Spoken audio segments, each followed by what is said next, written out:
your deed. And so most people think a deed is allodial, correct?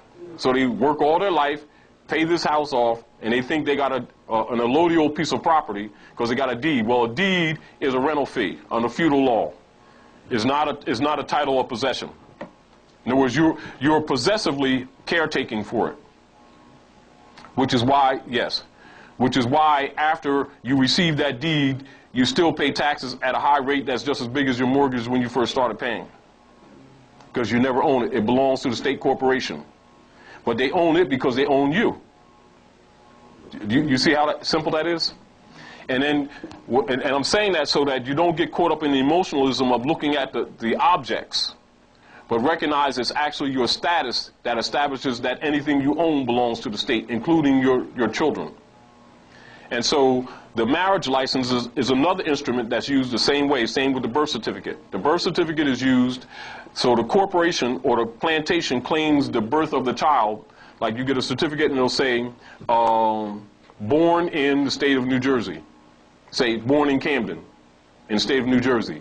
So that means the Camden Municipal Corporation gave you birth, being subject to the New Jersey State Corporation established in 1844, and that's your mother. And that's a certificate where the mother signs the child over to the hospital, who is in cahoots with the state under the Christian black codes, and they regulate, and they're like spies, they tell everything, and they operate together. Now you look back into the Christian black codes of 1724 and you'll see the absolute relationship between the hospital and the state. All right? So the offspring of the womb automatically belongs to the state, and so that you don't feel uncomfortable, instead of saying slave, they'll call it W-A-R-D, ward of the state. So the child being state property, that instrument or that birth certificate, being that's their property under commercial auspices, is transferred into a stock. And so at birth, that child, I think as of now, what's about 20 years ago was about 16,000.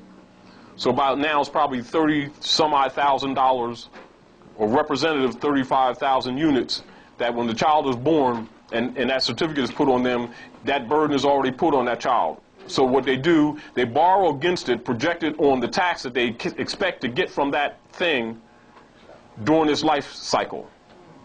All right? So last I was reading, it was $630,000. $630,000 now? Yeah, that's because it accelerated exponentially. And they have on the birth certificate mother or other informant. Yes, yeah. They will form it. Yes, and they're agents. And also when those things, and remember, don't take offense, from a political perspective, they're listed as it, they're not listed as people. Yes. Negroes, blacks, and colored are listed in government and in military as it. And also if they are neutralized in a war or conflict, they're listed as advisors. So if you see in any conflict where a certain amount of persons are neutralized and they say so many advisors died, they're Asiatics, of Asiatic African birth. They're not listed as citizens. This is also why they have a difficulty, as you see over the years, you see different wars go up that take place, and you see different people start movements to try to get these people recognized and all this stuff, you know, from Troop 54, from the Civil War and all that kind of stuff, and they doing all kind of stuff to get them recognized. The reason why they're not, because they're not citizens, they're property. They're property of the citizens. Whoever's name they bear, that's bonded. They're under liens and bonds from birth. So they're born in sin. And born in sin does not mean like, you know, right and wrong. Born in sin means born in ignorance. Sin is ancient Hebrew. And when they translate, just like when they translate the Bible, they don't translate the culture. They translate European Romantic culture and interject Constantine's principles, when in actuality that means ignorance. Sin is ignorance or lack of knowledge. All right, so keep that in mind. But one of the things, and one of the reasons why I'm giving these points, and I want you to really take them to heart, because what we want to do eventually is get most of the Asiatics conscious, so that we can solve both the profiling problem, because we're going to do a national suit class action. And then we're going to world court too. But the deal is we want to get the people conscious on a local level, and then we want to give them enough information so they can start fighting cases even on the very local level, elemental, municipal level. So keep in mind that the driver's license comes under excise taxation. And the fact that it expires proves what to you relative to identity? Does your identity expire? Can your identity expire? Well, why does your identity expire with the driver's license? Because it's not an identification card. It's a proof of contract information. It's a prima facie article, instrument used to regulate your economy. Do you understand? See, for instance, like this. Now, sis, all right, say we're married, right? And you're our children. And we're struggling to try to make it do our thing, right? They regulate what you produce. How? Because they already know that you don't really have money. Because it's all bookkeeping. So they got all the records on you, and the IRS is a private corporation of 12 sections. It's 12 corporations in sections that are operating for the European corporate slaveholders, translated from the plantations to the corporations. It is not the government of the United States Republic. Don't confuse that. It's private corporations who are bill collectors for Congress people and other people who have investments in chattel property, many which have been received by primogeniture. That means the principle of slavery was passed down to generations. So you inherit that no different than you inherit real estate. And they come under the same principles. So you must understand this is not opinion, it's law. And by you not knowing this is how a lot of our people in the small communities are always taken advantage of, and they call it prejudice. But prejudice is put out there for you to divert the attention from what's really happening to you.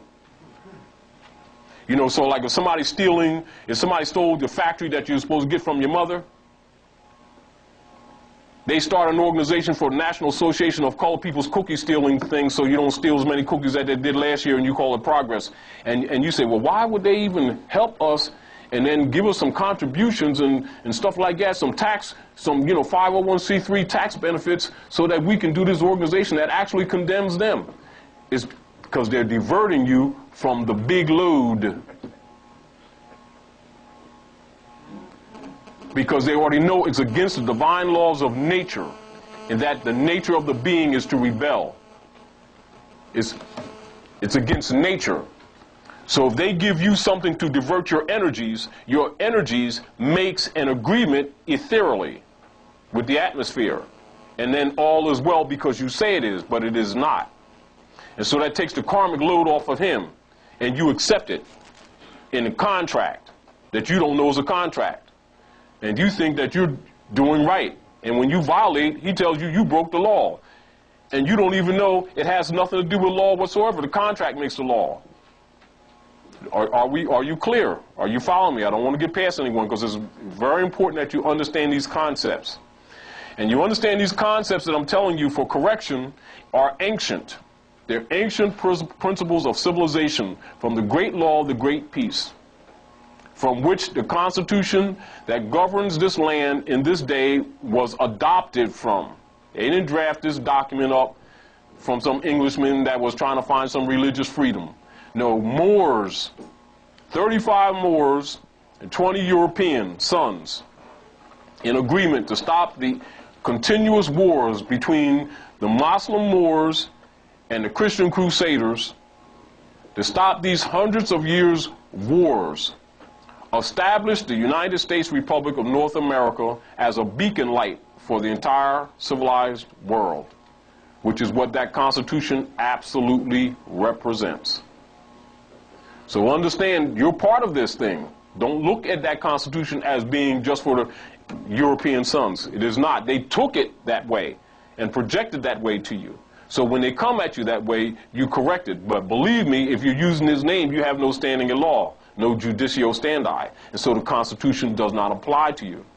And so when you look at certain problems that we're having, and we keep saying that we don't have due process rights, etc., it is because you're out